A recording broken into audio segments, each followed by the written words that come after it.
Yeah, it's been good. It's always good to be back, get going during fall camp. I love fall camp. It's just football all day, every day. So that's kind of why you get into it as coaches, is to be out on that grass. We've added a few young specialists early in camp. They performed very well. The young guys, especially, didn't miss a kick until this past Saturday. So we got to do better at that. Saturday punt, I thought we punted the ball very well on Saturday. Aiden and Max, the new freshman punter, came in and did a good job doing what we asked them to do. Our field goals on Saturday weren't as what they were previously. I don't know if that's because we didn't kick at the beginning or we kind of mixed up who was snapping with who, but that's kind of part of it. And, we could be perfect in practice, but when there's fans around, that's when we got to capitalize and be at our best. And we weren't this last Saturday. We responded well today with a perfect day and field goal again. Barbier and the two young freshmen got reps, and they're hitting the ball well. I'm excited about the guys we brought in. Freshmen coming in and competing for those jobs, and have elevated those older guys' roles just by, they know if they can't slip up on back-to-back days, or these young guys are going to come for their spots, which is good. Have that competitive culture in our room. Jason Stricker's done an outstanding job in the offseason strengthening his body. He's kicking the ball off very well right now. He's probably the leader. Right now, if we had a game, he'd probably jog out there and kick the ball off for us, and Barbier would be our starting field goal kicker. And then obviously Austin Mock, I don't speak about him much because he does his job every day, and that, like I've told y'all before, is the best long snapper is one you don't know his name. So that means he's doing everything right, and that's what he's been doing so far.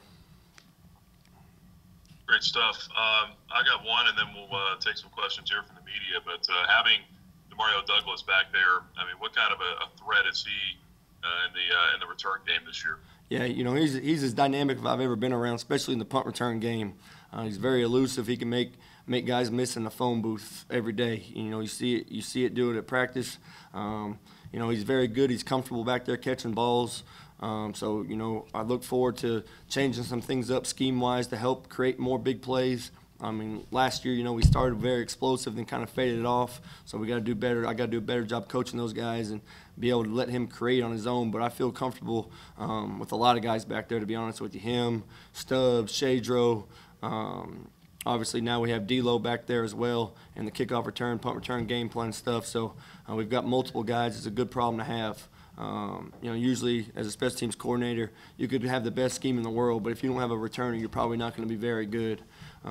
We don't have that problem here, so I look forward to trying to get some of those explosive plays going and flip our field position when teams got to punt to us that they don't feel comfortable doing so. Let's go now to Damian Sordelab from Lynchburg News in Advance.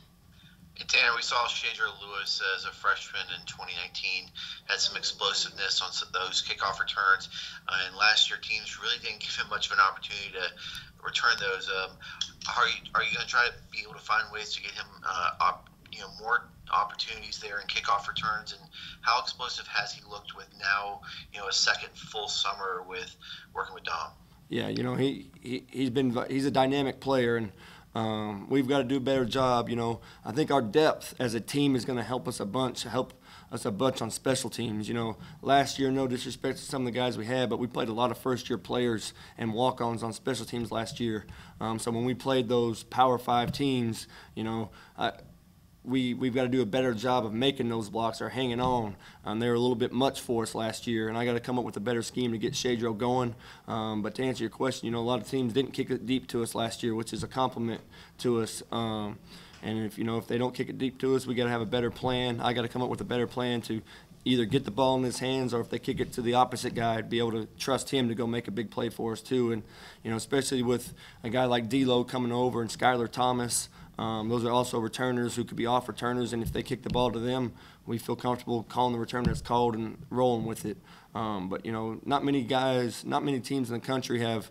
I know Shadro's got one kickoff return touchdown. I think D-Lo's got 3. So we've got 2 guys back there with 4 touchdowns, which is a good problem to have as a special teams coordinator for sure. All right, next let's go to John Manson from Sea of Red. Hey, Tanner, we got to know Alex Barbier last year, obviously, and he'll always be known for, some of those kicks he made, especially against Virginia Tech. And I know he was dealing with, I think it was a hamstring back in the spring. What have you seen out of him, and what have you been working with him or preaching to him as far as, for him to improve for this coming season. You know, the biggest thing for Alex is, you know, this is the first time he's had an off season. You know, when he joined the team last year, we had 2 practices of spring ball or 3, and it got canceled. Then, you know, the summer was a little different, and then he actually got quarantined during fall camp last year because his roommate had COVID. And, you know, so his first week of practice was really the week we played Western Kentucky. So I think the biggest thing for Alex is, one, being around the snapper and holder. That's the most underrated thing that people from the outside don't understand is that relationship with your holder is a big time deal. You know, it seems easy, it looks easy just to catch the ball and put it down, but there's a lot more to it than the average Joe doesn't know and see. So just being able to be here all summer with those guys and this spring has been huge for him. Obviously, you know, Alex, you know, he proved that he can make the clutch situations, and he didn't melt in those situations, which is good. Where Alex has to do a better job is, you know, the gimmies, the chip shots, the 33-yarders, the 28-yarders. You know, that has to be points. We can't afford to miss those. And he knows that, and we've done a great job of that this fall camp. You know, I wish we could have that back over and redo that. But, you know, today he came out and responded the right way, and he was 8 for 8 today with a long of 53. So, you know, he's doing the right things. He's just got to do it every snap. We got to get those specialists that every rep in their mind, every time they take a kick, whether we hit 8 in a row, which is unrealistic, or if we try out there, we got to act like it's the game winner because it may end up being so. Go to Ed Lane from the Virginia Talk Radio Network. When you compare last year to this year, you reference depth and where you guys are much stronger in that department than you were a year ago. How much does that really play an advantage in terms of being able to work with different combinations? Because I would imagine last year with different guys being out, COVID and contact tracing and all that your unit may have taken the biggest brunt of whenever something like that happens just because of the trickle-down effect. Right, yeah, you know, it's been a blessing. We're really excited about it. You know, obviously we feel good in the 2 deep and basically every position on the offense and defensive, especially the skill positions. You know, those O-linemen, you know, they'll be on punt protection and field goal, but the skill and this team speed we have is the biggest difference. And what people really don't realize is, you know, for me, punt and kickoff get the priority for starters. Punt, that's the quickest way to lose a game is get the punt blocked or get a kickoff return back for a touchdown. So those guys, you know, if you're a starter and I get to only have you on 2 units, those are the 2 units you're going to be on. Where last year, because of COVID, you know, a starting safety, a guy who might have been starting on punt, well, the backup safety is COVID. Well, now we can't afford to use the starter on punt team, so now you really got a 3rd or 4th string guy on punt or kickoff, which is kind of the domino effect that you're talked about. But, you know, what we try to build is, you know, we feel comfortable as a defensive staff, as an offensive staff, where, you know, you got 2 guys that, you know, if you're tired, tap out because we got a guy who could come in and do a good job behind you. So try to put those guys in the right positions where they're not winded and be able to find that combination, which we're still trying to work on now. But I'm excited about it, and it's a good problem to have. You know, earlier in years past or previous stops I've had, it's like, oh, who's going to start on kickoff? And you're trying to find guys. Now you've got guys who've started for you in 8 to 10 games on kickoff, and they're at 2s right now just because of the depth we have, which is a good problem to have, and trying to keep those guys fresh and productive throughout the game and throughout the year. Tanner, I got one for you as far as kind of along those lines. Who are some guys that have kind of stood out, taking the reins, so to speak, that are playing both ways? You know what I mean? Like they're starting for you, but then they're also either starting or second string, you know, on offense or defense as well. Who are some guys that have kind of excelled here early on? You know, it's a good problem to have when our best players are our hardest workers, and I think that's what we have on our team right now. A guy like Javon Scruggs, you know, he's not on every special team, but he's in every special teams meeting, and he sits front row and he answers the questions. And like, for example, he's not listed on kickoff return, but we have a kickoff return meeting. He's in there and he's talking. So those young guys, those new guys know, hey, well, Scruggs is in here. He's not even listed on the depth chart. This stuff's important. And I think we've, over the years, you know, we've built that credibility as a staff where guys, you know, it starts with Coach Freeze that he knows it shares a part of the football game. And it's the fastest way to lose field position. It's the fastest way to lose a game if you're not good on special teams. We've seen that. Teams we've played, we've seen that. You know, we almost cost us last year at FIU. We had a bad special teams game. They creased us all day on kickoff, and it still keeps me up at night till this day. So, you know, guys like that, your Cowbells, your Quentin Reeses, your Skylar Thomases, your Javon Scruggs, when those guys are in and they take pride in their work and those drills that we use on special teams, it's easier for those new guys to say, oh, well, I'm not in high school anymore. This stuff is important. And when you get your hardest workers to believe and buy into the Code Red philosophy, which is be prepared, play hard, play at maximum speed, and finish, which is what our philosophy is on special teams, then, you know, it's contagious. Quick follow-up, and then I'll get to Damian and John. You mentioned Quentin Reese and Skylar Thomas. What makes those guys able to handle both? And, you know, from the, I guess, between the years standpoint, you know, what really makes those guys able to go out there and excel at both? You know, my dad taught me a long time ago, if a dog will bite you, he'll do it when he's a puppy. And meaning, you know, you either have it in you or you really don't.